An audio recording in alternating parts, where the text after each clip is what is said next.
Hello, আসসালামু আলাইকুম। কেমন আছেন আপনারা সবাই? আশা করি আপনারা সবাই বেশ ভালো আছেন।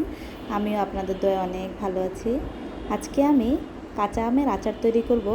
তাই যা যা উপকরণ দিয়ে আচার তৈরি করছি সেটাই আজকে ভিডিও করেছি যাতে আপনাদের সাথে শেয়ার করতে পারি। আমি কিন্তু কাউকে শেখানোর জন্য ভিডিওটি করিনি। আমি যেভাবে আচার দিই সেটাই ভিডিও করেছি, সেটাই আপনাদের সাথে শেয়ার করব আজকে। এখানে আমি রসুন ছেঁচে নিয়েছি, আমগুলোকে ফালি করে নিয়েছি।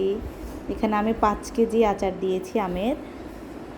এখানে চিলি ফ্লেক্স করে রেখেছি, সরিষা বেটে রেখেছি, একটু হলুদের গুঁড়া, মরিচের গুঁড়া, লবণ দিয়েছি আর কিছুটা গুড় দিয়েছি যাতে আচারটা মিষ্টি হয়। চিনিও দিয়েছি সামান্য কিছু, তবে গুড়টাই বেশি দেওয়া হয়েছে আমার আচারে।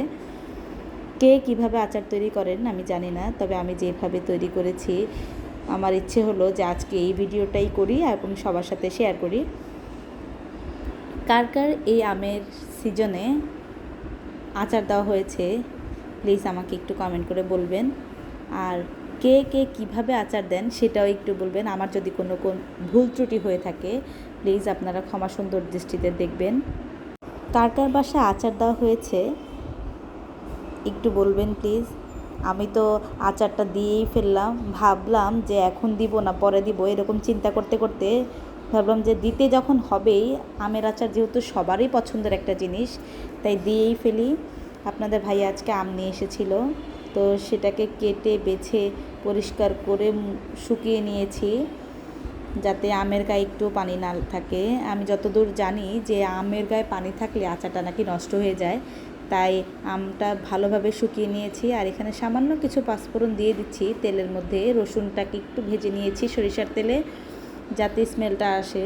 আবার আমি একটু পাঁচফোড়ন গুঁড়া করেও দিয়েছি যাতে ফ্লেভারটা খুব ভালো আসে। আর হলুদ মরিচ অ্যাড করে কি না সবাই আমি জানি না, তবে আমি অ্যাড করেছি এটা কালার সুন্দর আসার জন্য। তাই বারবারই বলছি যে কে কীভাবে আচার দেন আমাকে প্লিজ একটু বলবেন। আমার যদি কোনো ভুল ত্রুটি হয়ে থাকে আপনারা সবাই ক্ষমা সুন্দর দৃষ্টিতে থাকবেন।